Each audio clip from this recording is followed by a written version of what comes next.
Assalamualaikum warahmatullahi wabarakatuh. Alhamdulillah hamdan katsiran tayyiban mubarakan fih, hamdan yuwafi ni'amahu wa yukafi'u mazidah. Ya Rabbana lakal hamdu kama yanbaghi li jalali wajhika wa azimi sultanik. Raditu billahi rabba wa bil islami dina wa bi muhammadin nabiyya wa rasula. Allahumma salli ala sayyidina Muhammad wa ala alihi wa sahbihi ajma'in. Amma ba'du. Seluruh peserta kajian Tazkiyatun Nafs yang dimuliakan Allah Subhanahu wa taala, tentunya di hari yang baik dan di tempat yang baik ini kita bersyukur kepada Allah Subhanahu wa taala diberikan kesempatan kembali untuk menghadiri majelis ilmu, majelis yang mana para malaikat senantiasa turut mendoakan mereka yang ikhlas, mereka yang fokus kepada para hamba Allah yang benar-benar mengikuti majelis ilmu tersebut ya dengan baik dan sempurna. Semoga Allah Subhanahu wa taala mengikhlaskan ya niat kita semata-mata karena Allah Subhanahu wa taala, mencari ridha Allah dan mengharapkan agar Allah Subhanahu wa taala memberikan kepada kita rahmatnya, memberikan kepada kita kasih sayangnya, yang mana kasih sayang ini hanya ada diberikan kepada orang-orang yang beriman. Wa ibadur rahman, hamba-hamba Allah yang hamba Rahman, hambanya Rahman. Maka kalimat Rahman dalam Al-Qur'anul Karim ya memiliki makna yang sangat luas. Kalimat Bismillahirrahmanirrahim memiliki makna yang sangat luas, karena dengan rahmat Allah jugalah ya, dengan rahmannya Allah Subhanahu wa taala pun ya kita semua sama-sama bisa ya melaksanakan ketaatan. Wabil khusus ya di hari yang mulia ini ya, yaitu kita sama-sama ya mengikuti majelis ilmu sambil duduk di masjid di rumah Allah ini. Semoga keberkahan Allah limpahkan ya kepada kita semua. Banyak kegiatan yang bisa kita lakukan di luar sana. Mungkin kita bisa bermain-main ya, kita bisa melaksanakan aktivitas hobi, melaksanakan kegiatan sosial masyarakat, kemudian kita mungkin bisa istirahat dan seterusnya. Tetapi tentunya hanya 1 jam, hanya 1 jam atau hanya 1 saat saja itu bisa menambahkan iman. Ijlis bina nu'min sa'atan, mari duduk bersama kami ya, kata para sahabat ketika mengundang ya teman-temannya untuk duduk bermajlis seperti ini misalnya, maka mereka mengatakan ijlis bina nu'min sa'atan, mari duduk bersama kami nu'min, untuk menambahkan keimanan kita kepada Allah Subhanahu wa taala. Insyaallah beberapa menit ke depan ini kita lanjutkan kembali kajian khusus tentang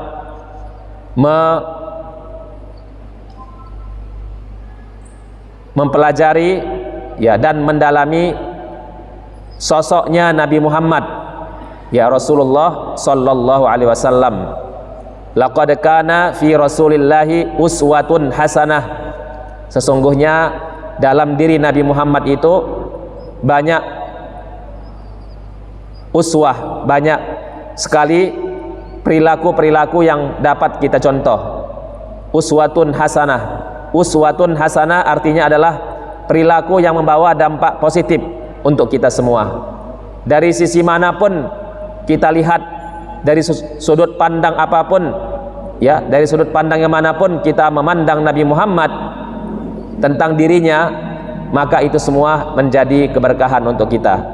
Wabil khusus yaitu bagaimana kita memandang Nabi Muhammad sebagai guru, gurunya manusia, ya, gurunya alam semesta.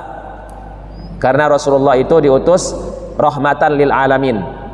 Jadi Rasulullah bukan diutus hanya untuk manusia, bukan hanya diutus untuk satu orang atau satu bangsa, ya, bukan hanya untuk manusia, bahkan Nabi Muhammad itu diutus oleh Allah Subhanahu wa taala, ya, rahmatan lil alamin, menjadi rahmat, ya, menjadi pembawa kebahagiaan, ya, untuk alam semesta, bukan untuk manusia tapi alam semesta, alam ma siwallah.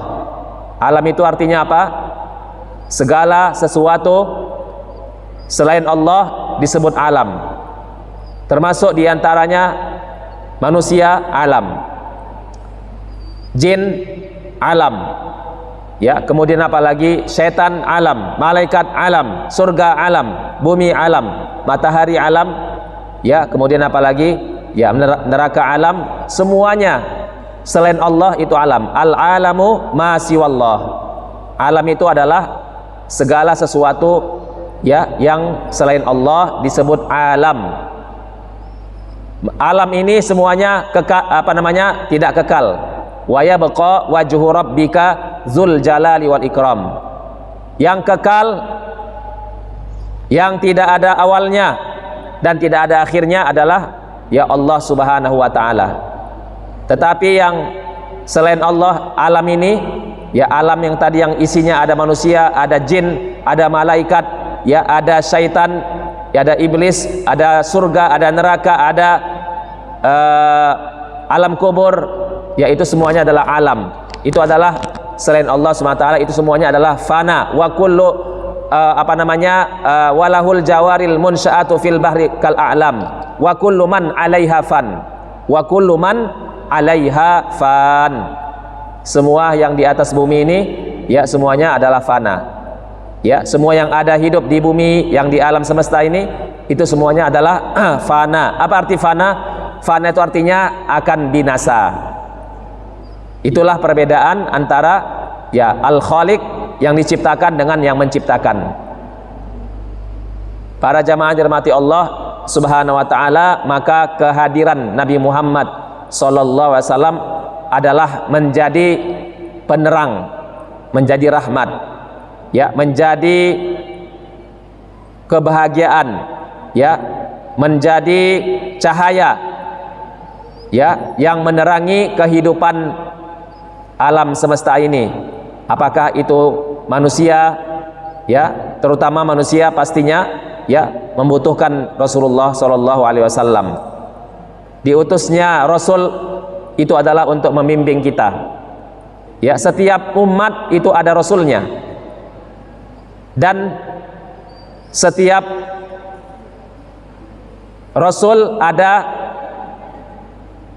panglimanya. Ya, maka panglimanya rasul itu adalah Nabi Muhammad sallallahu alaihi wasallam. Bersyukurlah kita, ya, ditakdirkan oleh Allah Subhanahu wa taala menjadi umat Nabi Muhammad.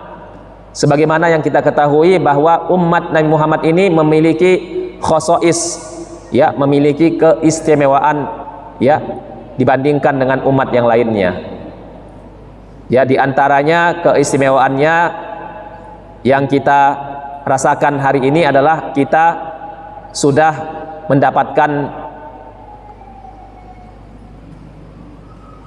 predikat takwa, ya, dan predikat keampunan dari Allah Subhanahu wa taala dari Ramadan yang sudah kita lalui. Itu adalah kelebihan yang tidak ada di zaman yang lainnya. Walaupun mereka berpuasa, kutiba alaikumusiyam kama kutiba alal ladzina min qablikum, ya, tetapi puasanya mereka umat sebelumnya tidak seperti puasa umat Nabi Muhammad. Ramadannya pun beda, nggak seperti Ramadan umat Nabi Muhammad. Kelebihan-kelebihannya pun berbeda. Ya, kelebihan Ramadan untuk umat Nabi Muhammad nggak akan ada dalam Ramadan di umat yang lainnya. Makanya ketika Ramadan datang, ya, sebagai seorang hamba Allah harus betul-betul, ya, memanfaatkan waktu yang sangat singkat supaya mendapatkan berkah. Setelah Ramadan selesai, harusnya kita ya menjaga kebaikan ini, ya menjaga kebaikan yang sudah kita lakukan itu tetap istiqomah, ya tetap istiqomah, ya supaya apa yang sudah kita perjuangkan di bulan Ramadan itu jangan sampai hilang begitu saja, ya tidak ada kesannya, ya tidak ada rasa positif yang meningkat di dalam diri kita. Semoga ya Allah Subhanahu wa taala menjadikan kita pribadi yang istiqomah, ya karena masih 15 hari, ya baru 15 hari kita ini melewati Ramadan, ya belum lama, masih baru, berarti masih ada kesempatan kita untuk menyadari segala kekurangan kita. Kalau memang selama 15 hari ini kita tidak ada merasakan peningkatan, ya karena Allah Subhanahu wa taala insyaallah menghargai niat, menghargai tekad, ya menghargai tujuan dan harapan kita. Itulah kelebihan seorang mukmin, ya dia tidak sia-sia dalam melaksanakan apapun, ya ketika berniat, niat, ya walaupun niat itu mungkin belum terlaksana, tetap saja Allah menghargainya. Ya seperti ada seseorang mau niat kebaikan, tiba-tiba qadarullah di tengah jalan dia nggak bisa melaksanakan kebaikan itu karena ya ada halangan yang lain, ada faktor yang lain yang tiba-tiba tidak bisa dia lakukan. Itu termasuk niat itu dihargai dalam Islam, ya dihargai menjadi ibadah walaupun belum dilaksanakan. Itulah keunggulan umat Islam ini, ya Allah tetap menghargainya.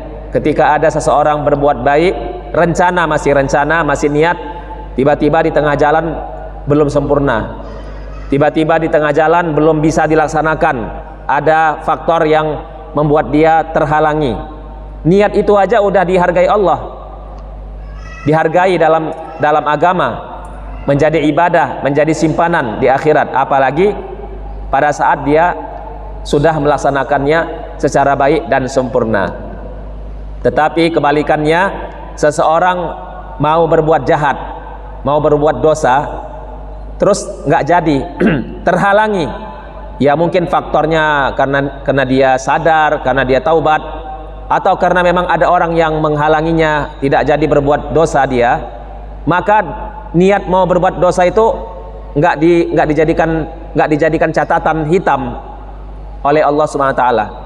Jadi kalau untuk kebaikan nggak jadi dapat pahala, niatnya dapat pahala.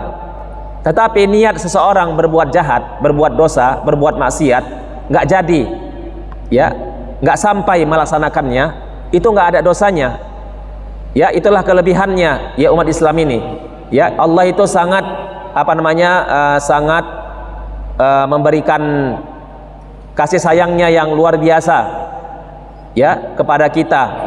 Makanya disebutkan rahmat Allah itu, kasih sayang Allah itu lebih luas daripada kemarahan Allah. Kalau Allah marah itu setimpal. Allah marah setimpal maksudnya apa? Marahnya pas sesuai dengan kesalahan kita. Bahkan kadang-kadang Allah memaafkan. Tapi kalau untuk kebaikan Allah tidak bakhil. Allah tidak pas-pasan memberikannya. Kalau kebaikan Allah balas lebih dari yang kita lakukan. Ya lihat aja pas Ramadan kemarin, ya kita sudah tahu, ya pahala-pahala Ramadan dilaksanakan di bulan Ramadan, pahala ibadah di bulan Ramadan itu jauh lebih besar pahalanya dibandingkan di luar Ramadan. Ya, kemudian termasuk juga misalnya kita tilawah Quran, ya baik di Ramadan atau di luar Ramadan, itu kan pahalanya beda. Ya, satu huruf kita ucapkan itu pahalanya 10. Alif lam mim, alif itu 1 kali 10, 10. Alif lam mim berapa huruf? 3 huruf. 3 kali 10, 30 nilainya.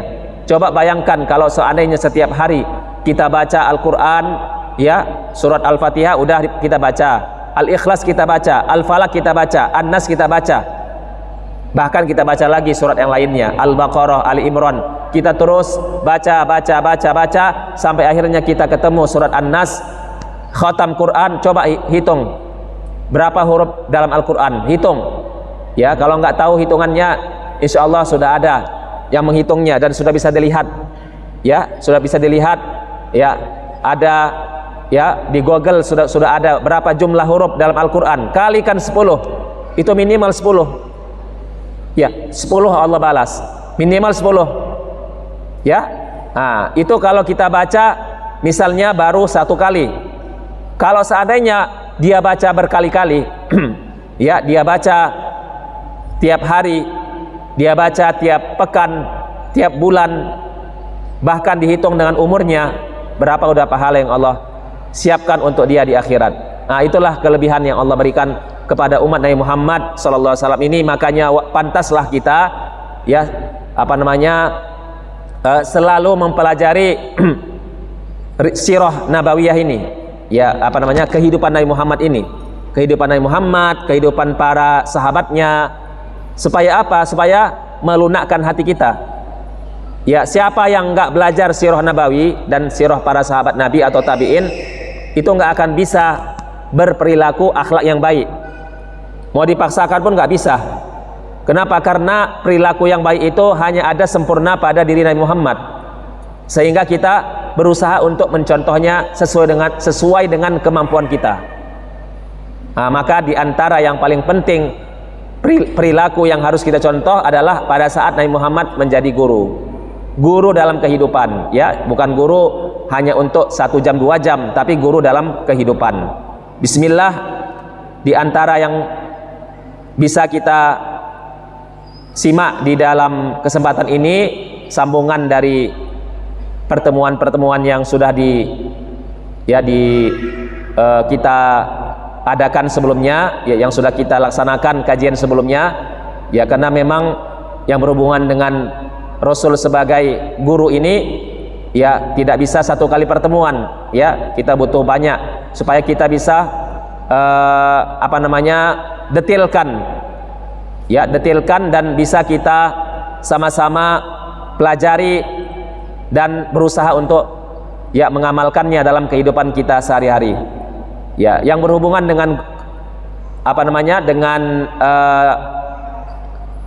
perilaku guru ini bukan hanya untuk guru sekolah, karena manusia itu semuanya bisa menjadi guru untuk anaknya, ya, guru untuk lingkungannya, guru untuk sahabatnya, guru untuk tetangganya. Jadi guru itu bukan guru di sekolah, ya, jadi guru itu adalah guru kehidupan, ya, walaupun kalimat guru, kata-kata guru lebih banyak untuk yang mendidik di sekolah, tetapi ya ketika kita membahas tentang perilaku Nabi, ya, sebagai seorang guru, maka itu berlaku untuk semuanya, ya, berlaku untuk manusia, berlaku untuk ya umat ini, ya, walaupun statusnya bukan guru.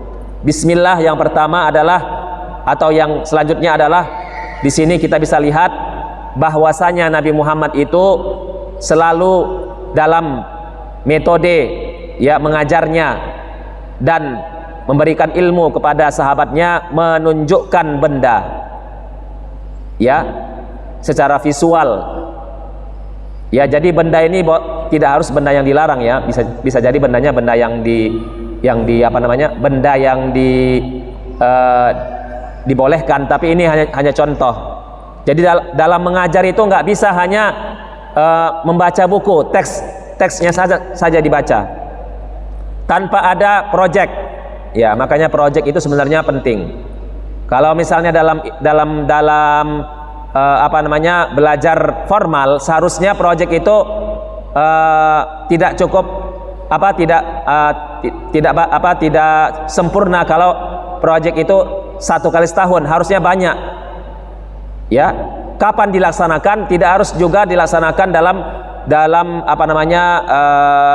sesuatu yang sifatnya harus dilakukan bulanan, ya, tetapi bisa tiap hari. Ya, guru bisa tiap hari, bisa. Project sederhana namanya, bisa setiap mengajar. Nah, karena itu penting, karena dia agar bisa melihat apa yang udah dia ketahui.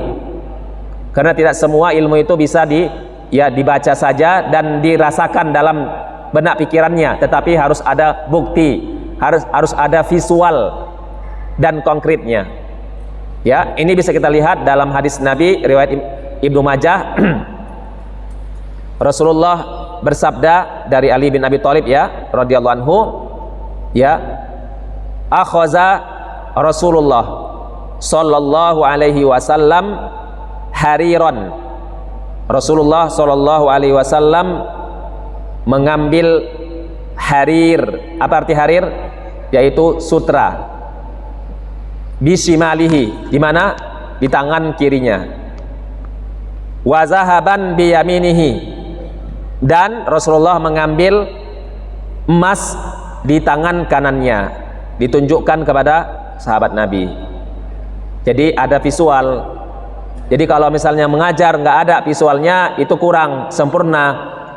Nanti bisa salah disebutkan durian. Ini bagi yang belum tahu ya, misalnya ya, dia pikir durian itu adalah rambutan, kan begitu. Jadi salah, karena dua-duanya ada mirip, kan, ada kemiripan ya, seperti itu ya. Antara labu ya juga ada persamaannya, misalnya dengan yang lainnya, banyak jenis yang sama begitu kan. Jadi harus ada contohnya. Kalau nggak bisa contohnya dibawa langsung oleh gurunya, oleh pendidik. Kalau nggak bisa dibawa, bisa lewat video ya, bisa lewat video, ada fotonya. Tapi kalau ada langsung bendanya, itu lebih baik lagi ya, dicontohkan ya, sehingga tidak ada keraguan lagi dalam memahami ya hakikat daripada benda tersebut. Maka dalam hal ini kan namanya kita belajar sambil mendapatkan yang lainnya. Jadi tidak hanya tentang metode pendidikan, tapi di sini ada nanti hukum-hukum, ada terkait tentang hukum. Ya, Nabi Muhammad itu bukan sekedar mencontohkan, tapi ada nilai yang lain diambil dari sini. Maka ketika Nabi Muhammad ya mengambil sutra dengan tangan kirinya dan emas dengan tangan kanannya, kemudian beliau mengangkat kedua tangannya ya sambil bersabda, sesungguhnya kedua benda ini ya, inna hazaini, sesungguhnya kedua benda ini haram ala zukuri ummati, haram bagi kaum laki-laki dari umatku, wahillun dan hillun li inasihim, dan halal bagi kaum wanita. Maka akan muncul pertanyaan, kenapa diharamkan ya sutra dan emas untuk laki-laki? Ini harus kita ambil hikmahnya ya, dan ulama sudah memberikan banyak komentar tentang ini. Jadi setiap Allah melarang itu ada hikmahnya, disebut namanya al-i'jazul ilmi namanya. Kenapa Allah melarang ini? Kenapa Allah melarang ini? Itu ada hikmahnya. Kenapa Allah melarang babi? Enak enggak babi? Ya, bagi yang sudah pernah makan babi dan sebelumnya dia bukan orang Islam, enak memang. Ya, sebelumnya banyak orang-orang ya yang pernah makan babi, yang mereka sekarang menjadi mu'allaf ya, yang sudah masuk Islam, itu mereka bilang enak. Ya, enak itu makan babi. Ya, kemudian enak enggak?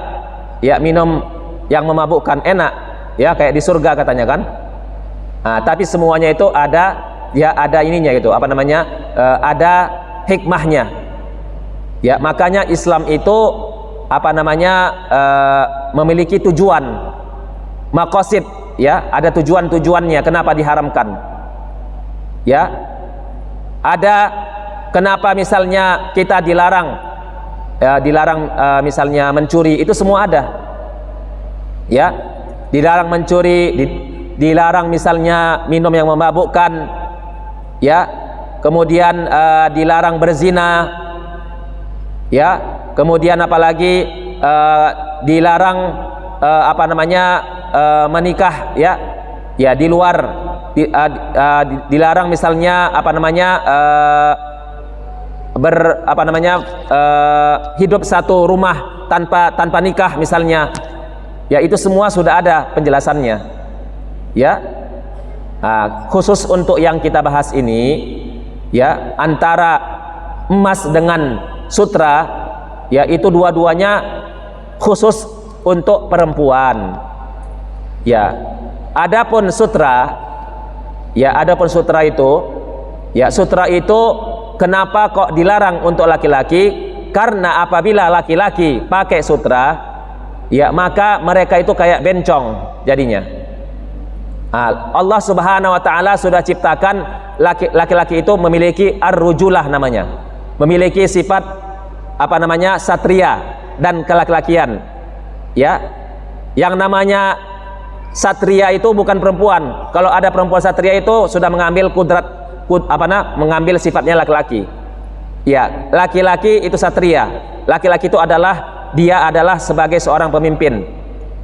Ya, laki-laki itu Allah ciptakan lebih kuat dari perempuan, bisa memikul lebih daripada yang dipikul oleh perempuan. Ya, coba lihat aja kisah Nabi Musa yang Allah sebutkan dalam surat Al-Qasas. Ya, betapa ya apa namanya kelihatannya perempuan itu nggak mampu di zaman itu mengambil air, mengangkat air dari tempat yang jauh, karena waktu itu nggak ada keran, semuanya harus ngambil air dari sumur. Ya, semuanya laki-laki perempuan waktu itu ngambil air dari sumur. Tapi kalau udah banyak, mana mampu? Nggak mampu perempuan. Udah banyak, udah berat, nggak mampu. Akhirnya Nabi Musa yang membantunya. Itu contoh aja. Ya, jadi laki-laki itu nggak boleh di belakang, harus di depan. Dalam adab safar ya, safar itu maksudnya berpergian. Laki-laki nggak boleh di belakang. Kalau dia duduk di mobil, maka mobil yang di depan itu adalah laki-laki, bukan perempuan. Perempuan di belakang, bukan di depan. Begitulah Nabi Musa. Pada saat Nabi Musa mengantarkan air, mengantarkan apa namanya itu ya perbekalan tadi itu ke rumah ayah perempuan ini, ayah dua orang perempuan ini, mana ada perempuan itu datang di depan. Padahal yang pemilik rumah perempuan. Secara logika kan orang gini ya, kalau seandainya seseorang itu nggak tahu rumahnya, maka yang paling pertama ke rumah itu siapa? Yang menunjukkan rumah itu adalah tuan rumahnya. Tapi enggak juga.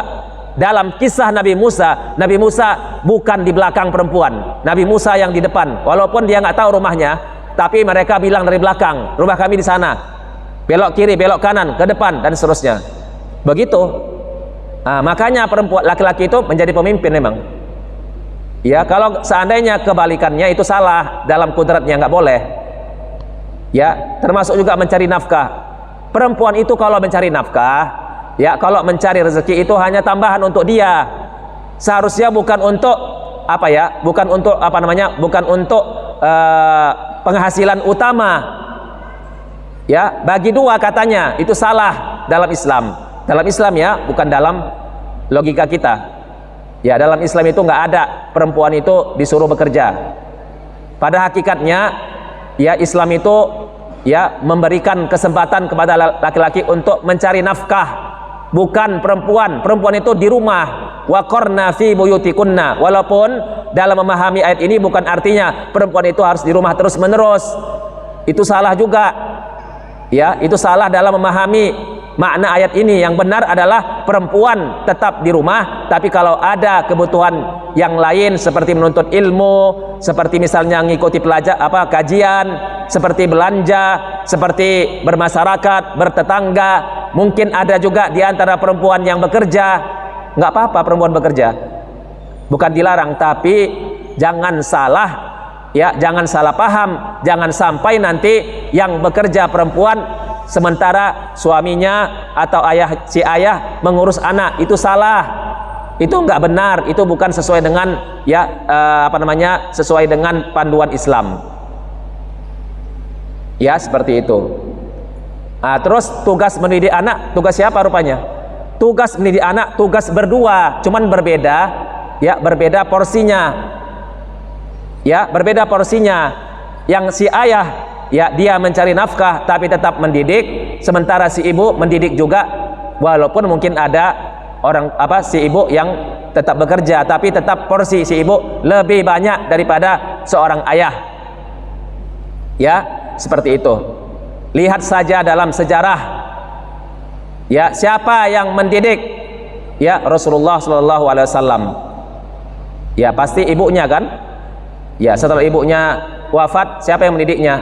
tetap aja ada itu ibu asuhnya. Walaupun memang ada nama-nama Abu Thalib sama Abdul Muthalib, perempuan tetap berperan. Siapa yang mendidik Imam Syafi'i? Kalau kita pindah ke zaman yang lain, ibunya yang mendidiknya. Walaupun ya kan ayahnya sudah meninggal. Ya seperti itu. Kalau ayahnya meninggal, ibunya meninggal, yang mendidik siapa? Tetap perempuan. Ya, 7 tahun pertama dalam usia anak itu sebenarnya yang paling banyak mendidik itu perempuan seharusnya. Walaupun porsi ayah tetap ada, karena ayah harus memberikan porsi bagaimana seorang anak itu menjadi orang yang berakal.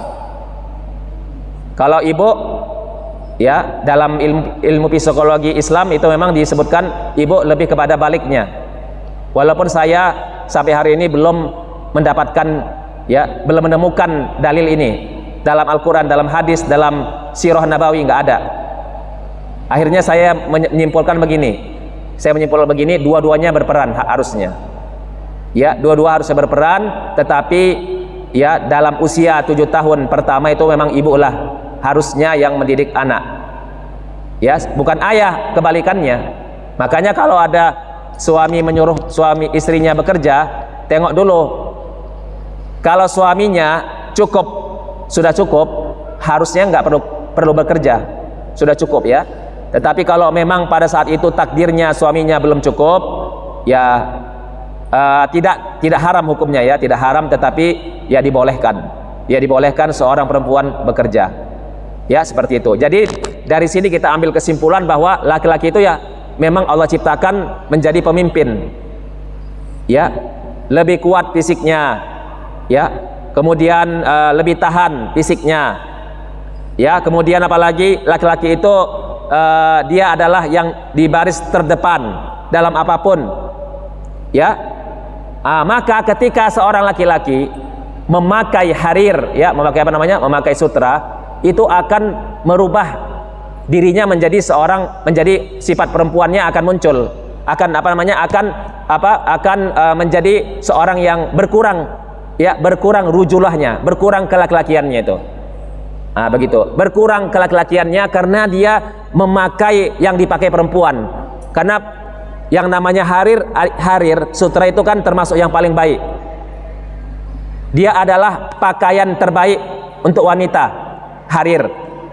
Yang asli, ya, yang asli bukan buatan, ya, bukan sutra buatan, ya, bukan sutra yang bukan asli, ya. Kalau asli kan itu langsung alami dibuatkan. Ya, dari inilah kan, dari ulat dan seterusnya. Saya nggak ngerti lah. Pokoknya asli itu adalah yang betul-betul ya dibuat oleh tangan sendiri kan, begitu kan? Ya, bukan dari pabrik sehingga tidak jelas ya presentasinya, keasliannya. Maka yang asli seperti ini ya itu untuk perempuan. Ya, untuk perempuan. Karena di surga pun pakaian kita nanti laki-laki dan perempuan itu dari sutra juga. Di antara pakaian surga itu diantaranya jenisnya adalah dari sutra. Itulah sebabnya kenapa dilarang, ya, untuk kita laki-laki memakai sutra. Jadi sutra itu untuk perempuan. Kalau ada pakaian, ya ini biar saya lengkapi dengan sedikit fikih, ya, fikih memakai sutra. Kalau ada pakaian tersebut lebih banyak non sutra, ya maksudnya sutranya sedikit, maka seperti apa takaran sutranya itu yang dibolehkan untuk laki-laki memakainya. Jadi kalau ada pakaian kita pakai, terus di situ ada jenisnya berbeda-beda, ada wallnya misalnya, di situ ada katunnya, tapi kok ada sutra dikit gitu kan, ya maka yang dikit ini kata Nabi maksimal 4 jari, boleh 2 jari ukurannya, boleh 3 jari atau boleh 4 jari. Jadi kalau gitu, kalau 4 jari itu ya dikit, nggak banyak, ya paling di kerahnya aja, ya di kerahnya aja itu ada sutranya, itu untuk laki-laki. Kalau semuanya nggak boleh. Ya, atau misalnya setengah-setengah nggak boleh. Ya, setengah sutra, setengah katun nggak boleh laki-laki yang pakai. Laki-laki hanya dibolehkan, ini sutra asli ya. Ya, kalau seandainya sutranya itu sedikit saja, ya 2 jari, 3 jari atau 4 jari. Berarti apa? Berarti hanya dikerah ini aja untuk laki-laki memakai sutra yang dibolehkan. Ya itu, ya sedikit fikihnya dibahas supaya bisa untuk diketahui. Kemudian yang kedua, kenapa Nabi Muhammad ya sallallahu alaihi wasallam melarang laki-laki pakai emas? Sama juga tadi, laki-laki pakai emas itu nanti akan berkurang, ya berkurang kesatriaannya, berkurang kelaki-lakiannya, ya berkurang ya keberaniannya. Kecuali satu aja, kata sahabat Nabi, kata Rasulullah, boleh pakai emas, ya boleh pakai emas, ya atau sutra itu ketika perang. Ya sama seperti menghitamkan rambut. Ya, menghitamkan rambut itu dibolehkan Nabi untuk laki-laki dan atau perempuan ya, karena perempuan juga sama masalah menghitamkan rambut. Ya, ketika rambutnya udah beruban itu kata Nabi boleh ketika perang. Kenapa Nabi Muhammad membolehkan pakai emas atau pakai sutra ya, pakai sutra di pas perang atau menghitamkan rambut pada saat perang? Karena itu bisa untuk menakutkan musuh, karena hebat, hebat, muda. Ya, orang yang kelihatan tua menjadi muda, kan begitu. Hebat ya, wibawa. Itu maksudnya perang itu sebenarnya bukan sekedar untuk bunuh-bunuhan, bunuh-membunuh. Ya, atau misalnya siapa yang paling hebat senjatanya, bukan. Ya, perang itu dalam Islam pun sebenarnya sudah ada aturannya, sudah ada apa namanya, sudah ada pedoman-pedomannya. Ya. Jadi belum lagi perang udah takut. Makanya kemenangan itu bukan karena senjata. Kemenangan itu bukan karena alat, bahkan menang itu bisa karena wibawa. Orang takut aja udah berkurang. Ketika orang takut, mentalnya tidak kuat. Lihat aja ya, ketika ada perlombaan olahraga, ya olahraga, atlet atau segala macam perlombaan ini ABC, sebelum tampil atau sebelum maju ketika di laga ya, di laga tidak tidak sempurna keberaniannya, itu akan mengalahkan dia sendiri, padahal dia lebih hebat sebenarnya, lebih praktis atau lebih kuat seharusnya, tapi nggak bisa. Kalau udah takutnya kurang, pasti kalah dia, karena mentalnya udah kalah. Nah, begitulah Nabi Muhammad. Kenapa kok dibolehkan tadi kan? Nah, kenapa kok dibolehkan menghitamkan rambut misalnya? Ya, walaupun masalah menghitamkan rambut ini di mazhab yang lain memang ya masih masih ada yang membolehkannya. Ya, membolehkannya, tapi secara umum kita mengambil mazhab Syafi'i ya, yaitu tidak dibolehkan. Ya, menghitamkan rambut untuk laki-laki dan perempuan yang sudah banyak ubannya. Ya, silakan ya dengan cara yang lain ya, dengan warna yang lain maksudnya. Kemudian selain tadi masalah menghilangkan kelaki-lakiannya, emas itu kalau dipakai laki-laki itu manfaatnya bukan lebih banyak manfaatnya secara kesehatan, dia akan membawa mudarat. Ini udah ada penelitian ya, sudah ada penelitian ya, bahwasanya studi ilmiah dilakukan oleh bahkan ini ilmuwan barat, bukan seorang muslim. Non muslim aja mengatakan emas itu nggak cocok untuk laki-laki karena nggak sehat. Ada beda nggak laki-laki perempuan? Ada bedanya rupanya.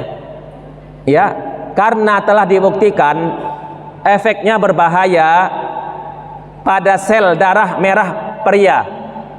Ya, kalau wanita itu beda. Karena adanya lapisan lemak untuk perempuan, ada lapisan lemak di bawah kulitnya pada wanita, maka mencegah radiasi yang dipancarkan oleh emas.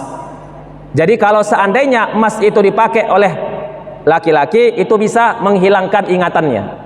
Hebat kan? Ini namanya al-i'jazul ilmi namanya. Ini mukjizat namanya. Mukjizat kenabian. Nabi Muhammad kok melarang emas? Rupanya setelah diteliti, ya kalau laki-laki suka pakai emas itu menghilangkan ingatan. menghilangkan ingatannya. Kenapa? Karena laki-laki itu ya berbahaya untuk sel darahnya. Dia tidak ada lapisan lemak kayak perempuan. Masya Allah, ini namanya al-ijazul ilmi. Ini disebut namanya mukjizat ya, ilmu yang telah Allah ajarkan kepada Nabi Muhammad sallallahu alaihi wasallam. Itu yang pertama ya. Jadi kesimpulan dari yang pembahasan ini adalah ya, bahwasanya benda ketika mengajar itu Nabi Muhammad selalu menunjukkan benda. Ada belajar lewat visual, ada bukti konkret yang ditunjukkan bendanya, ada alat peraganya. Nah, itu maksudnya. Jadi jangan ngajar itu nggak ada alat peraganya, nggak ada contoh konkretnya, hanya teori aja, maka ilmu itu akan cepat hilang. Ya. Kemudian selanjutnya yang ketiga adalah yang selanjutnya adalah Rasulullah Shallallahu Alaihi Wasallam suka memberi pelajaran atau manfaat tanpa diminta. Jadi nggak perlu nunggu-nunggu lagi. Ya, kadang-kadang Nabi Muhammad tuh nggak perlu ditanya pun secara alami dan otomatis Nabi Muhammad itu selalu memberikan ilmu. Ketika melihat sesuatu yang kurang baik, maka Nabi Muhammad langsung menyampaikannya. Jadi nggak perlu ditanya lagi. Ya, contohnya dalam hadis ini riwayat Imam Bukhari Muslim ya, disebutkan bahwasanya Rasulullah Shallallahu Alaihi Wasallam menyampaikan, ya'tis syaitanu ahadakum fayaqul man khalaqa kaza man khalaqa kaza hatta yaqul man khalaqa rabbuk man khalaqa rabbak fa iza balaghahu fal yasta'iz billahi wal yantahi. Jadi di sini disampaikan oleh Rasulullah Shallallahu Alaihi Wasallam bahwa setan itu tidak pernah berhenti mendatangi manusia. Itu maksudnya. Tidak pernah berhenti setan. Dari sejak lahir manusia itu ada korinnya, ada korin. Korin itu artinya apa? Ada yang mendampingi. Kecuali Nabi Muhammad Shallallahu Alaihi Wasallam, korin Nabi Muhammad itu tidak akan bisa mempengaruhi Nabi Muhammad. Makanya Nabi Muhammad itu kalau tidur ya matanya tidur tapi hatinya nggak tidur. Ya, selain Nabi Muhammad seperti kita ini, mata tidur, hati tidur. Makanya korin atau setan bisa menggoda pada saat tidur. Walaupun ya kita sudah diajarkan untuk membentengi diri kita pada saat tidur, membaca surat, membaca doa, membaca zikir dan membaca ayat. Itu benteng kita biar enggak mudah setan memasukinya. Tetapi secara umum setan itu ya tetap menggoda manusia dari semua arah, dari belakang, dari depan, dari samping kanan, samping kiri, dari atas, dari bawah. Itu semua setan tetap ya berusaha menggoda manusia. Sampai akhirnya manusia ini suka digoda hal-hal yang tidak bagus untuk dipikirkan. Ya, contohnya dalam hadis ini ya, walaupun nanti banyak contoh yang lain dalam kehidupan kita. Ya, dalam kehidupan kita selalu kita itu kan digoda hal-hal yang aneh-aneh. Dibisikkan setan ya kan. Seharusnya kita bisa untuk menghindarkannya, tapi itulah namanya setan selalu menggoda. Ya, jadi godaan setan itu memang luar biasa. Sehingga ada satu ketika nanti seseorang itu akan ditanya oleh dia dibisikkan oleh setan, siapa yang menciptakan ini? Udah selesai kan? Menciptakan ini adalah Allah. Nanti ada juga nanti sampai satu ketika atau satu momentum ada orang itu tergodanya gini. Dan itu terjadi pada kita semua. Dengan kalimat ini atau kalimat yang lain yang mungkin mirip ininya maknanya. Ya, siapa yang menciptakan Allah? Pasti ada seperti itu, kadang-kadang seperti itu. Ada yang aneh-aneh.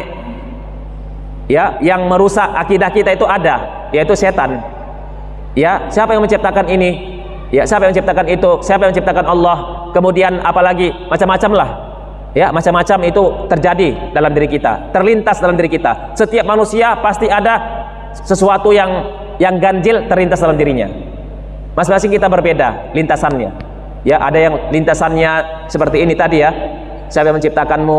kemudian lintasannya mungkin dia misalnya benci kepada seseorang, lintasannya dia itu hasad kepada seseorang, lintasannya misalnya dia itu ingin mau merusak ya orang lain, misalnya lintasannya misalnya tentang Allah, misalnya dia dilintaskan oleh setan bahwa Allah nggak adil, misalnya bisa jadi seperti itu dalam kehidupan kita. Jadi banyak lintasan-lintasan itu dibisikkan oleh setan yang membuat kita jauh dari Allah Subhanahu wa taala. Kata Nabi, caranya gampang.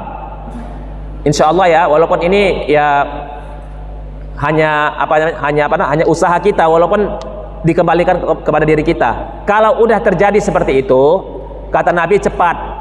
Faiza balaghahu, kalau udah terjadi, yang pertama apa? Fal yasta'iz billah. Baca a'udzubillah, biar setannya lari. Biar setannya itu menjauhkan diri. Jadi kalau ada terlintas dalam diri kita, usahakan cepat baca a'udzubillah. Ya, terlintas pikiran yang buruk, terlintas pikiran yang enggak baik. Apakah hubungannya dengan manusia, apa ada hubungan dengan Allah?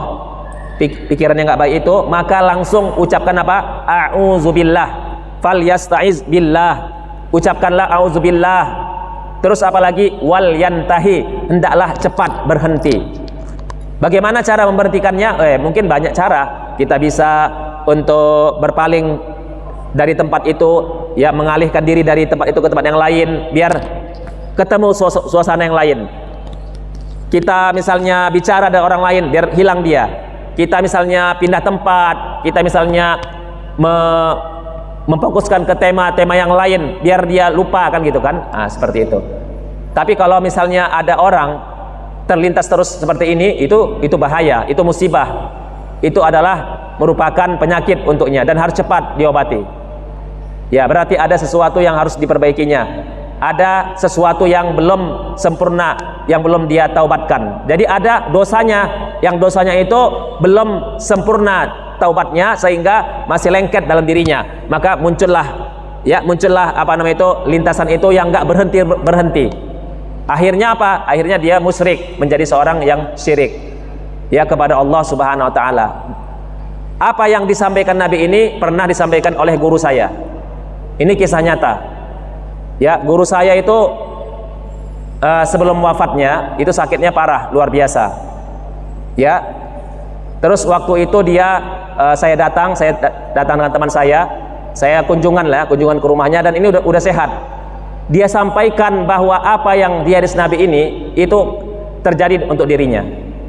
Sebelum dia, maksudnya pada saat dia sakit yang sangat luar biasa itu, ternyata ada bisikan yang seperti ini rupanya.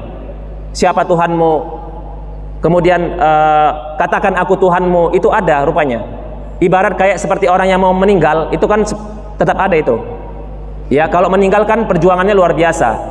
Ya, mempertahankan iman, ya, memperjuangkan iman itu ya luar biasa ketika sakaratul maut. Jadi yang hadir dalam sakaratul maut itu bukan hanya malaikat, setan juga ikut menggoda. Jadi setan itu akan mempersiapkan dirinya supaya ada temannya di neraka, maka dia akan ya sampaikan pesan-pesan yang dianggap itu adalah Tuhan. Ya, aku adalah Tuhanmu. Ya, maka katakanlah aku Tuhanmu. Seperti itu. Itu muncul dalam kisah ya guru saya yang mengatakan bahwa setan itu muncul ya menggoda dia, seperti itu. Maka apa yang disampaikan Nabi ini benar, bahwa setan itu selalu menggoda kita, membisikkan pikiran-pikiran yang enggak baik. Maka cepatlah, kata Nabi, ya, berlindung, ucapkan a'udzubillahi minasyaitonirrajim. Boleh berkali-kali, enggak apa-apa, tidak harus satu kali. Ya, berkali-kali silakan diucapkan sampai akhirnya tenang diri kita ini. Ya, setelah itu apa? Wal yantahi, ya, teruslah kita tidak melakukannya, ya, jangan teruskan, berhentilah. Ya, tadi udah disampaikan cara berhentinya, macam-macam caranya. Kalau nggak bisa di saat itu berhenti, ya, lakukan aktivitas yang lain. Sibukkan diri kita dengan ketaatan yang lain. Timpa dengan ketaatan yang lain, timpa dengan kebaikan yang lain. Supaya apa? Supaya hilang dia. Ya, ini metode yang sudah kita bahas, bahwa Nabi Muhammad itu memberikan pelajaran tidak harus ditunggu ditanya oleh sahabat Nabi. pada waktu kapanpun Nabi Muhammad itu bisa memberikan ilmu tanpa ditanya, ya, memberikan faedah. Tapi perlu diketahui sebagaimana yang sudah dibahas sebelumnya, ya, bahwasanya memberikan ilmu itu jangan terlalu banyak-banyak, ya, satu hari 5 ilmu misalnya, ya, itu menjadikan seseorang itu nggak akan, ya, bisa menyerapnya.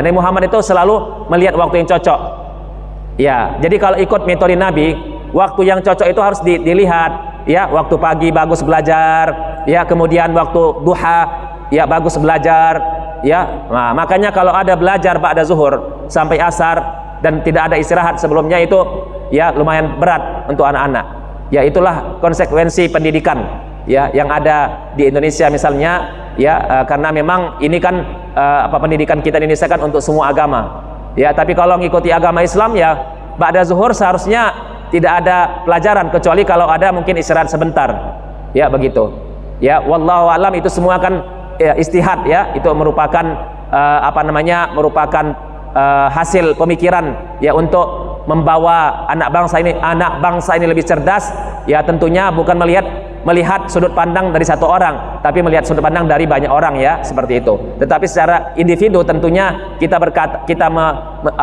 akan menyimpulkan bahwa metode kenabian adalah yang paling tepat. Berikutnya, Nabi Muhammad itu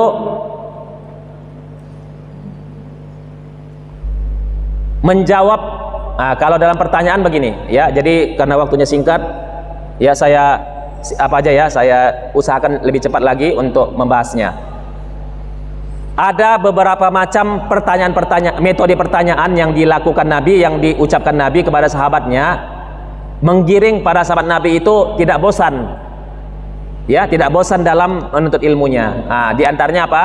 Menjawab setiap pertanyaan dan menstimulus murid agar berani bertanya, ya, agar berani, ya, bertanya. Ini kisahnya saya simpulkan aja, ya, bahwasanya ada seorang sahabat Nabi sakit, ya, terkena batu dia, ya, sehingga kepalanya terluka, ya. Dalam hukum fikih yang sudah kita pelajari bahwasanya kalau luka itu kan harus, ya, harus ditutup dengan setelah ditutup kan itu harus tidak boleh kena air. Kalau kata dokter nggak boleh kena air, maka ada namanya tayammum, ya. Tapi sebelum ini saya sampaikan dulu, karena sahabat Nabi kan waktu itu kan belum paham masalah tayammum, belum semuanya paham, belum sempurna ilmunya, gitu kan.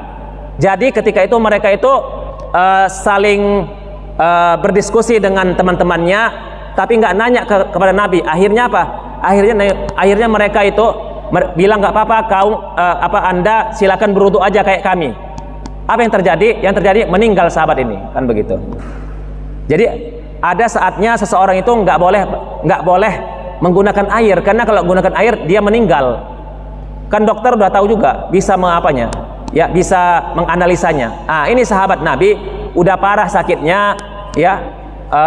Akhirnya dia paksakan dirinya itu untuk apa? Untuk berwudu sesuai dengan wudu orang biasa, orang yang sehat. Apa yang terjadi? Yang terjadi apa? Yang terjadi meninggal sahabat Nabi ini. Maka marah Nabi Muhammad marah. Kenapa kalian nggak nanya kepadaku? Ya, itu maksudnya. Jadi makanya, ya, bertanyalah kalau sudah waktunya, itu maksudnya. Ya, fa innama, ya, syifaul iyyi as-su'al.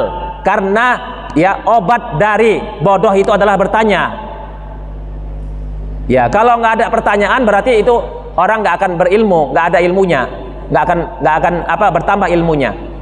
Jadi dalam forum menuntut ilmu, majelis ilmu, dalam forum kelas, dalam forum sekolah, dalam forum dunia pendidikan, baik di sekolah maupun di rumah, itu yang namanya bertanya itu adalah bahagian daripada supaya untuk menambah ilmu. Jangan dilarang orang bertanya. Ya, guru harus sabar. Kalau gurunya menahan muridnya bertanya, berarti ini gurunya, ya, pertama gurunya mungkin karena kurang ilmu, takut ditanya, akhirnya dia larang bertanya, ya, seperti itu. Atau yang kedua, gurunya malas menjawab, ya, seperti itu. Jadi jangan seperti itu. Kalau pertanyaan itu memang harus disiapkan waktunya, ya. Walaupun ada dalam adab bertanya itu, nggak dibolehkan bertanya kalau pertanyaan itu membawa kepada mudrat. Ya, lah makanya ada ayat Al-Qur'an, la tas'alu an asya, ya, in tubdalakum tasukum. Ya, jangan tanya-tanya, kata Allah. Nanti kalau kamu tanya akan memberatkanmu. Ini kan kategorinya kan kategori kalau seandainya pertanyaan itu pertanyaan yang membawa mudrat, membawa efek negatif untuk mereka. Ya, sahabat Nabi nanya masalah haji. Haji berapa kali? Ya Rasulullah, haji itu berapa kali? Ya, berapa kali haji? Kalau dijawab Nabi iya, 2 kali, harus 2 kali atau 3 kali atau 4 kali, kan berat mereka. Makanya turun ayat la tas'alu an asya. Jangan tanya-tanya sesuatu, ya, intu bedalakum tasukum. Nanti kalau kamu tanya masalah ini, kamu akan berat, repot. Jadi ada juga adab bertanya. Ya, pertanyaan itu jangan pertanyaan yang membuat kita repot. Kalau dibilang 1 kali udah jelas perintahnya, udah, jangan tanya-tanya, itu maksudnya. Kalau udah disampaikan instruksinya, amanatnya udah jelas, nggak perlu tanya lagi, nggak perlu bertanya. Berarti kalau bertanya itu tandanya nggak ikhlas. Ya, diberikan amanah, diberikan instruksi, diberikan tugas, ya, diberikan tugas, tapi setelah diberikan tugas masih bertanya lagi. Kenapa? Karena dia belum puas, karena dia pengen keringanan misalnya, niatnya ingin diringankan. Itu berarti namanya masuk dalam kategori ayat ini. Ya, itu adalah pertanyaan yang nggak bagus. Tapi kalau memang ketika diberikan perintah dan dia belum paham terhadap perintah itu, wajib bertanya. Itu baru benar namanya. Itu namanya pertanyaan yang dianjurkan. Ya, seperti itu. Jadi kalau tadi masalah tayamum, ya saya tambahin dikit fikihnya ya, walaupun ini bukan pelajaran fikih. Jadi kalau ada anggota wudhu, anggota wudhu wajah, ya, wajah, ya, anggota wudhu itu kan adalah tangan, ya, terus apalagi kepala, kaki. Ada anggota wudhu luka berat misalnya, ya, harus ditutup, ya, diperban misalnya. Bagaimana caranya? Caranya menurut mazhab Syafi'i, ya, caranya adalah berwuduk kamu dulu semua, wudukkan semuanya, ya, kecuali tempat yang kamu sakit itu nggak perlu dikenakan air. Contoh, kalau seandainya wuduknya kalau seandainya sakitnya di sini, berarti airnya di mana? Airnya cukup di sini aja, sama di sini aja. Itu airnya. Berarti ini kan nggak ini cukup disapu aja. Tapi kalau untuk menyempurnakan ini tetap ada tayamum. Saya ulangi sekali lagi. Kalau seandainya ada seseorang luka di anggota tempat wuduknya, maka yang pertama dia tetap wuduk sempurna dulu. Tapi khusus untuk titik lukanya itu jangan kenakan air, karena kata dokter berbahaya. Ya, berbahaya. Berarti apa? Berarti kita, ya, lewat kenaja, jangan sampai basah-basah banget, nanti berbahaya, ya. Terus untuk menutupi kekurangan tadi karena nggak kena wudhu, maka caranya bertayamum seperti tayamum yang sempurna, ya, yaitu wajah kita, ya, dengan tanah atau debu, kemudian baru tangan dan seterusnya, ya, seperti yang dipelajari dalam tayamum. Jadi tayamum tetap ada, ya, seperti itu. Ini karena bukan fikih, jadi saya nggak mau bahas, ya, nggak mau bahas panjang supaya kita bisa lanjutkan pelajaran yang lain. Baik, selanjutnya menjawab satu pertanyaan dengan 2 jawaban atau lebih. Ya, di antara jawaban Nabi itu ternyata Nabi menjawab itu nggak harus pas-pasan juga rupanya. Nabi Muhammad SAW itu suka memberikan ilmu yang lebih kepada sahabat Nabi, biar mereka itu menjadi orang berilmu.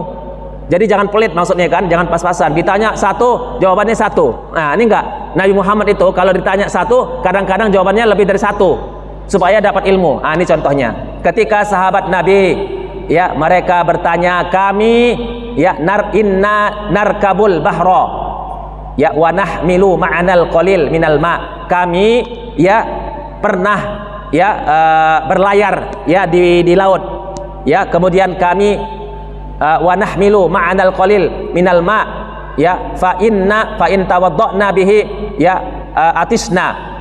Ini kan belum paham mereka, masih baru-baru belajar, ya.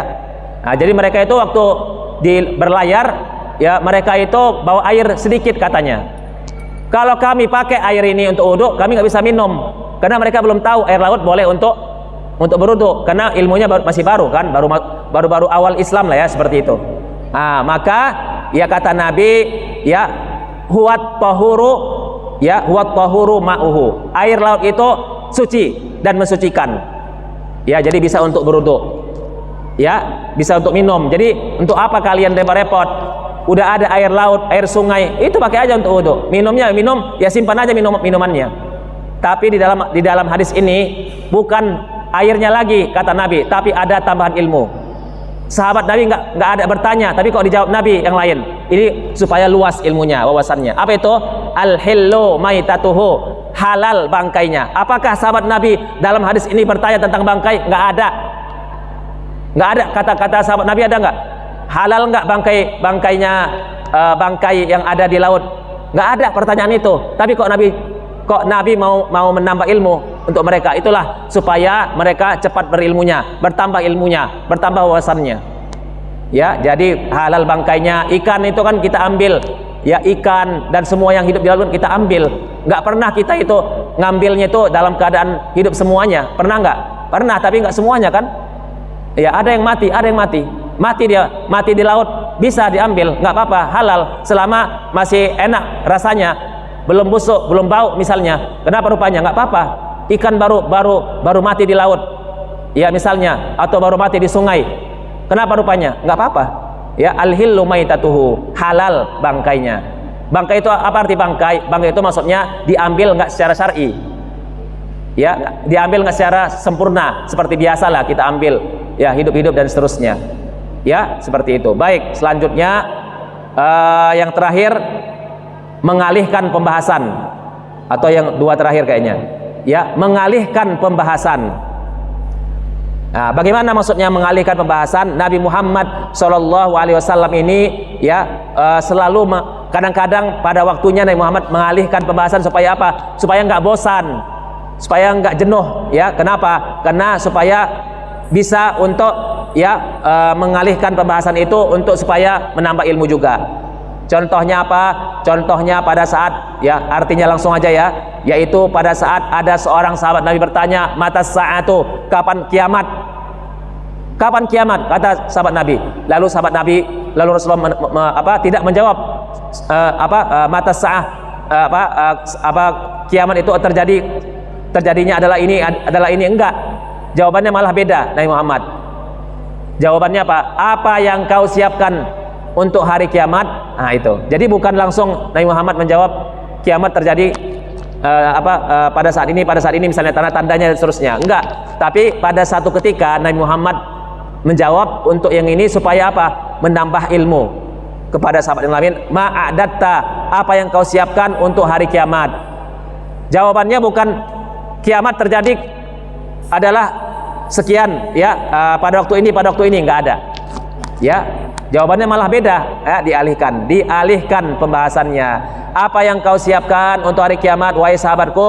Maka jawaban sahabat ini, aku akan siapkan untuk hari kiamat adalah banyak sholat, banyak puasa, banyak sedekah, ya, dan aku juga cinta kepadamu wahai Rasulullah. Maka pada waktu itu ketika Nabi Muhammad mendengarkan sahabat ini berkata seperti ini, maka Nabi Muhammad mengatakan, anta ma'a man ahbabta, maka engkau wahai sahabatku ya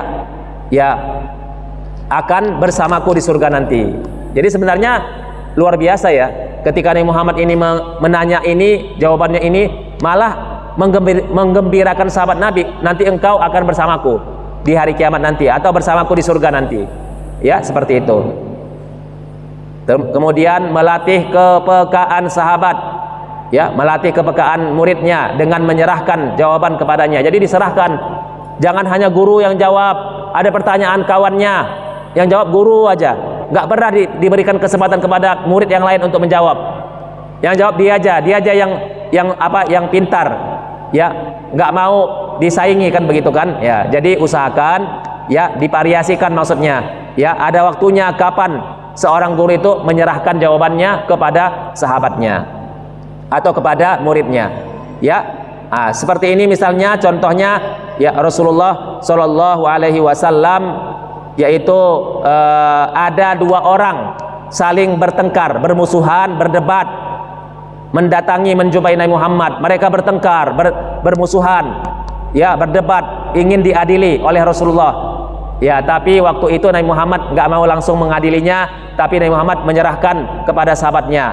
Di antara sahabatnya namanya Uqbah. Ya, Uqbah ini yang diserahkan untuk menjawabnya. Ya, maka kata Uqbah, kok aku yang disuruh? Kenapa aku disuruh ya Rasulullah? Padahal aku ini padahal kamu ada di sini. Ada gurunya di situ kan? Uqbah ini awalnya nggak mau menjawab, nggak mau untuk mengadilinya. Kenapa? Karena ada Rasulullah di depannya.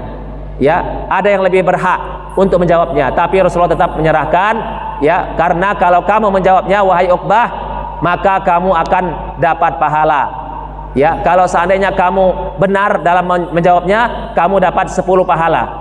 Ya, falaka asyrah ujur. Ya, kalau seandainya kamu beristihad, kamu menjawabnya dengan jawaban yang salah, ya tetap aja kamu dapat pahala satu pahala. Jadi tetap ya tidak berdosa ya, karena di sini namanya kaitannya dengan istihad. Ya, kaitannya dengan orang-orang yang sudah diberikan ilmu mampu untuk beristihad. Ya, ini bukan kategori orang-orang yang bodoh ya, tapi orang-orang yang berilmu. Baik, selanjutnya seperti yang terakhir insyaallah, ya yang terakhir yaitu melakukan tes atau melakukan ujian, memuji ada uji coba. Tapi setelah itu tetap ada pujiannya. Ya, ini contohnya yang sudah diterapkan oleh Nabi Muhammad Sallallahu Alaihi Wasallam, yaitu ketika Rasulullah Sallallahu Alaihi Wasallam ya berkata kepada sahabatnya Abul Munzir ya namanya, Abul Munzir ya, atadri ayyu ayatin min kitabillahi ma'aka a'zam? Qala qultu Allahu wa rasuluhu a'lam.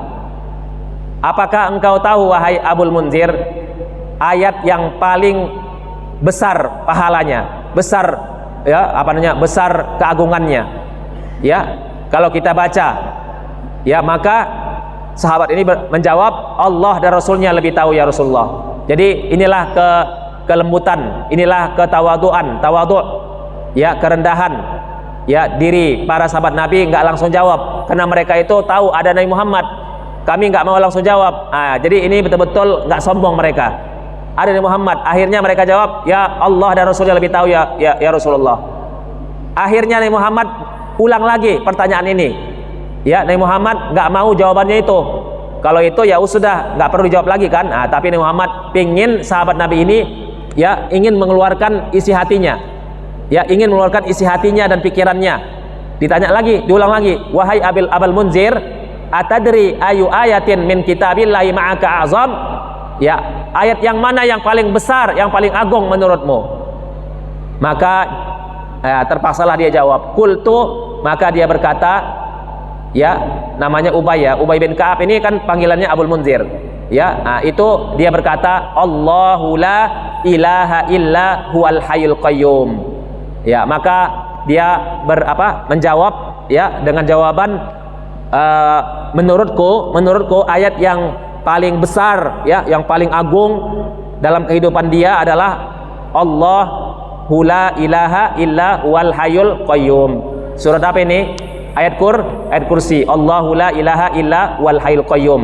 Ya, qala berkata Rasulullah, Ubay bin Ka'ab, fadaraba fi sadri. Lalu Rasulullah menyapu ataupun mendekatkan tangan Nabi Muhammad ke dadanya Abul Munzir. Ya, langsung mengatakan ya wallahi ya liyahnikal ilmu Abul Munzir. Ya, demi Allah semoga dadamu dipenuhi dengan ilmu. Itu seperti itu. Jadi setelah dia menjawab benar, diuji, dites, dicoba benar jawabannya. Jadi ayat ini ayat yang penting ya untuk dibaca. Makanya dalam sholat juga kita dianjurkan baca ayat kursi ya. Allahu la ilaha illa huwal hayyul qayyum. Sebelum sholat, setelah sholat baca ayat kursi. Sebelum tidur baca ayat kursi. Itu penting. Makanya ternyata ini ayat luar biasa. Ya, di situ ada nama Allah Al-Hayyul Qayyum. Ya, Al-Hayyul Qayyum itu adalah Asmaul Husna, nama Allah Hayyul Qayyum. Ya, dalam satu riwayat disebutkan siapa yang suka membaca Ya Hayyul Qayyum itu termasuk wasilah untuk mengijabahkan doanya. Ya Hayyul Qayyum. Jadi kita berwasilah dengan Asmaul Husna. Ya, sebutkan nama Allah yang 99 itu, ya, wabil khusus kepada nama-nama yang tadi, ya Hayyul Qayyum, ya, seperti itu. Itu termasuk satu di antara nama Allah yang penting untuk diulang-ulang dalam kehidupan. Begitu ya. Jadi ketika dia benar menjawabnya, langsung Nabi menyapu ataupun menyandar memegang dadanya dengan mendoakannya. Dan ini yang seperti ini tuh sunnah ya hukumnya, ya, sunnah. Di Indonesia jarang kita gini kan. Di Arab ya hampir semua orang Arab itu kalau dia mendoakan anaknya gini. Gini mendoakan anaknya. Ya, kalau kita datang ke rumah syekh, ke rumah guru, ada anak bayi, datangkan ke saya itu, nanti saya akan gini. Bukan pegang tangan dia. Ini. Kenapa? Ini dada. Kenapa? Karena ini adalah tempat kita menerima ilmu di sini. Karena ini adalah tempat kita itu ada menjadi yang paling penting di dalam diri kita ini ada di sini. Ada jantung, ada hati dan seterusnya. Makanya di sini kalau ada anak-anak misalnya anak-anak yang istilahnya itu ada kurang-kurang sehat, di sini juga termasuk salah satu yang harus dimulai dari sini. Ya, kemudian apalagi ketika ada seseorang berharap anak ini anak yang baik, di sini juga dadanya. Ketika ada seseorang misalnya ingin diharapkan menjadi orang yang baik ke depan, menjadi orang yang bagus, menjadi orang yang ini, di sini dadanya. Ketika ada seorang ingin mau jadi pemimpin di sebuah negeri, misalnya itu ketika ada ulama ingin mendatanginya karena dia tahu orang soleh ini bakal jadi pemimpin di sebuah negeri, itu ulama langsung mendoakan gini. Itu sunnah hukumnya. Ya, seperti itu. Ya, jadi kalau misalnya kita ingin sesuatu, anak ini anak cerdas ini. Ya, juara dia juara MHQ tingkat internasional. Umurnya baru 10 tahun, tinggal di Bekasi. Ya, juara kemarin di Qatar misalnya. Itu kan kita lihat aja di video itu. Ya, Syekh Isa Al-Mi'sarawi dan lain-lainnya itu kan ketika menyalami anak itu langsung dadanya didoakan, ya semoga dia dihindarkan dari penyakit ain, ya supaya dia itu sehat, supaya dia jadi ulama, supaya dia menjadi orang-orang yang sukses ke depannya. Jangan ada nanti orang musuh-musuh Islam ya menghalangi niat baiknya karena dia dari kecil udah hafal Quran, cerdas, pintar, dan seterusnya. Itulah, jadi begitu Islam itu mengajarkan ya ada adab-adab yang sudah dicontohkan oleh Nabi Muhammad sallallahu alaihi wasallam. Walaupun ya doa dari jarak jauh juga tidak dilarang ya, tapi kalau udah dekat ke orangnya ya langsung sinilah. Ya, langsung seperti itu. Nah, dekat orangnya langsung sini. Kalau dia sakit di kepala, ya, kalau sakit di kepala dia langsung baca Allahumma rabban nas azhibil ba'sa isfi anta syafi la syifaa illa syifaan la yughadiru saqama, atau pegang tangannya supaya ada sentuhan, ya, sentuhan ruh, ya, sentuhan ruh orang yang membacanya, ya, supaya ada sentuhan, supaya setannya ya lari, kan begitu. Makanya dipegang. Dipegang, bukan dari jauh gini. Dipegang ya, salah satu anggota tubuhnya, ya, nggak bisa pegang dada, pegang ini, nggak bisa pegang ini, pegang kepala, nggak bisa pegang ini, pegang kaki. Pokoknya ada pegangnya. Kenapa? Karena itu ada magnetnya yang tidak kita lihat. Ketika dibaca dia bisa bisa mempengaruhi orang lain. Makanya Al-Quran itu kok bisa mengobati orang yang sakit, ya karena memang Quran itu Allah turunkan menjadi cahaya yang nggak kita lihat sekarang cahayanya, ya, nggak bisa kita lihat pengaruhnya, nggak dilihat dengan mata kita, tapi dia dirasakan oleh kita sendiri, ya, seperti itu. Wallahu a'lam. Demikian kajian yang bisa disampaikan dalam kesempatan ini, ya, semoga Allah Subhanahu wa taala memberkahi ya pertemuan kita. Aqulu qouli hadza wa sallallahu ala nabiyyina Muhammad wa ala alihi wa sahbihi wasallam. Wassalamualaikum warahmatullahi wabarakatuh. Baik. Ya, untuk yang bertanya, Masya Allah ya, Ini pertanyaan yang bagus kan? Kan tadi saya bilang pertanyaan itu pertanyaan yang membuat kita menambah, ya, menambah wawasan dan ilmu, ya. Adapun yang tadi disampaikan dalam surat Al-A'raf, ya saya akan teliti lagi. Tapi yang ya saya pahami Rasulullah berlindung dari atas juga, ya, seperti doa Allahumma inni as'alukal Allahumma inni as'alukal al-afiyata fid dunya wal akhirah, wa inni as'alukal afwal afiyah fi dunya dan seterusnya. Allahumma sur aurati wa amin rawati, Allahumma ihfazni min baini yadayya wa min khalfi wa an ayamini wa an shimali wa min fawqi. Wa min fawqinya ada. Ya, bahkan wa min tahti lebih parah lagi kata Nabi. Wa min tahti itu wa a'udzubika an an uqtala min tahti. Karena di bawah itu paling berat sebenarnya kan setan untuk menggoda. Tetap aja Nabi Muhammad itu mengatakan dari bawah juga harus dilindungi, kan begitu. Makanya ketika ada tadi penyampaian dari atas, nanti coba kita lihat dulu. Ini sebenarnya bukan sesuatu yang bertentangan, enggak. Mungkin nanti akan disatukan pemahamannya, ya. Bagaimana cara memahaminya, ya, dan bagaimana cara mendalaminya nanti kepada kepada Ustadz Hermanto saya jawab, ya, lewat WA beliau, ya, supaya jelas ini, ya, antara memahami tekstual, ya, yang ada di dalam tafsir dengan yang disampaikan oleh Rasulullah Shallallahu Alaihi Wasallam. Ya, wallahu alam. Ada lagi yang lain? Cukup, ya.